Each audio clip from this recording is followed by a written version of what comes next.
আচাৰ বনাবলৈ মই ইয়াতে কেঁচা জলকীয়াখিনি সৰু সৰুকৈ টুকুৰা কৰি লৈছোঁ আৰু ইয়াতে অকণমান মই চেনি লৈছোঁ 2 চামুচমান জোখৰ ডাঙৰ চামুচেৰে 2 চামুচ লৈছোঁ আৰু এইখিনি মই বগা সৰিয়হ লৈছোঁ এইখিনি মই ভালদৰে গুড়ি কৰি ল'ম আৰু মই ইয়াতে লৈছোঁ নহৰু মই ইয়াতে 2টা নহৰু এইবিলাক উলিয়াই লৈছোঁ ফুটবিলাক আৰু এইখিনি মই অলপমান খুন্দি ল'ম আৰু ইয়াতে মই আদা লৈছোঁ আদা মই ইয়াতে 3 টুকুৰা লৈছোঁ আৰু এইখিনিও মই ভালদৰে মিহিকৈ খুন্দি ল'ম আৰু ইয়াতে মই লৈছোঁ গৰম মছলা আৰু ইয়াত কাশ্মীৰী মিৰ্চ পাউডাৰ লৈছোঁ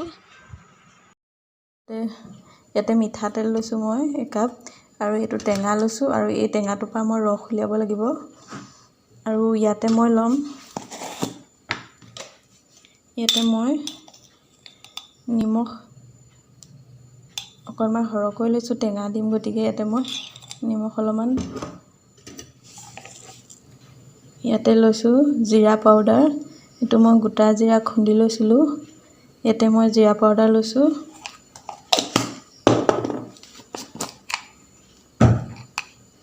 আৰু লৈছোঁ মই ইয়াতে হালধি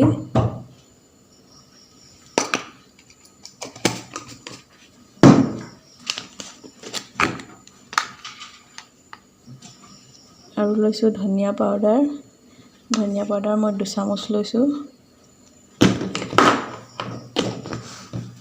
এইখিনি মই ভালদৰে মিলাই লৈছোঁ আৰু মই ইয়াতে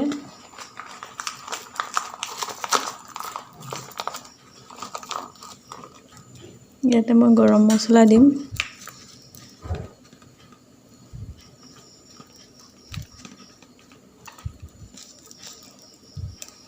গৰম মছলা 2 চামুচ দিছোঁ এইখিনিতে মই এনেদৰে মিলাই লৈছোঁ আৰু প্ৰথমে মই এতিয়া এইখিনি সৰিয়হখিনি আৰু আদা নহৰুখিনি অলপ গুড়ি কৰি লওঁ নহৰুখিনি পেষ্ট বনাই লৈছোঁ আৰু আদাখিনিও মই অলপ পিহি লৈছোঁ ইয়াতে সৰিয়হখিনিও মই গুড়ি কৰি লৈছোঁ আৰু এতিয়া টেঙাটো মই ৰস উলিয়াই ল'ম ইয়াতে মই নেমুটোৰ ৰস উলিয়াই লৈছোঁ লাগিব অকণমান ভিনেগাৰ 3 চামুচমান দিম বৰ বেছিকৈ নিদিওঁ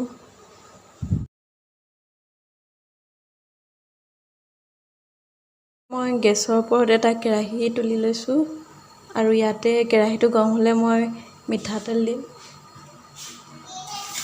ইয়াতে মই এতিয়া মিঠাতেল দি দিছোঁ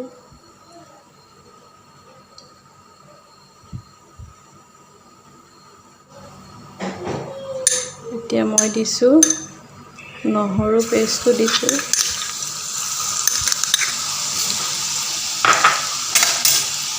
আৰু এতিয়া দিছোঁ মই আদা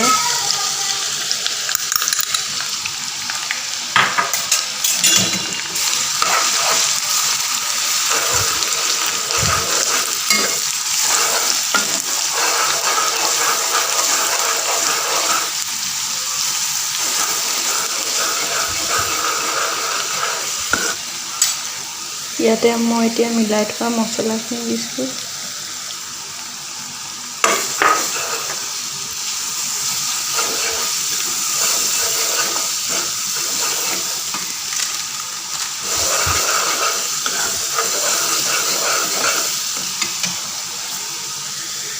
ইয়াতে চেনি দিছোঁ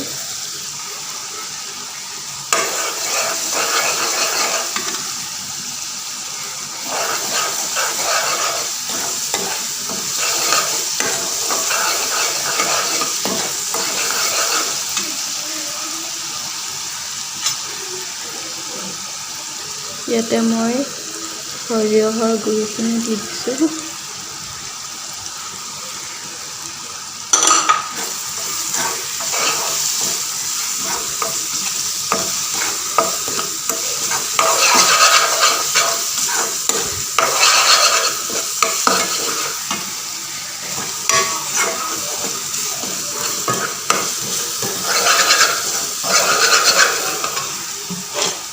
এতিয়া মই কাটি থোৱা জলকীয়াখিনি দিছোঁ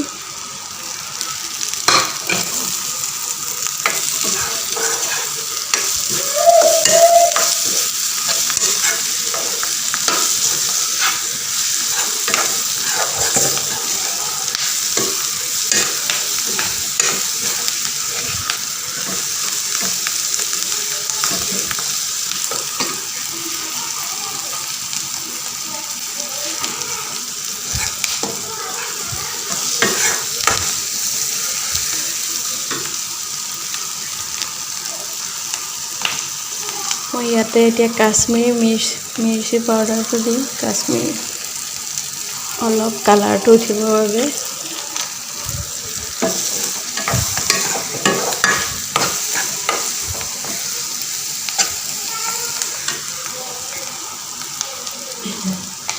আৰু মই ইয়াতে দিছোঁ এতিয়া নেমু ৰস।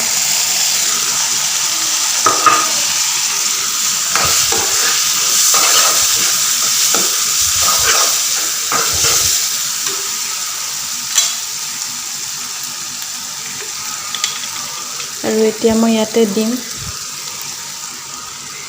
ভিনেগাৰ। এতিয়া মই ভিনেগাৰ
আমাৰ এতিয়া এইখিনি জলকীয়া আচাৰখিনি ৰেডি হৈ গৈছে। এইখিনি মই এতিয়া কেৰাহীখন গেছটো অফ কৰি দিছোঁ।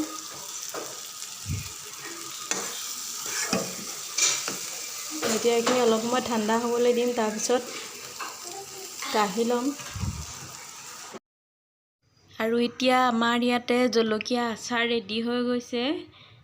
এই আচাৰটো খাবলৈ খুবেই টেষ্টি হয় আৰু এই আচাৰটো বনাই লগালগে খাব পাৰি।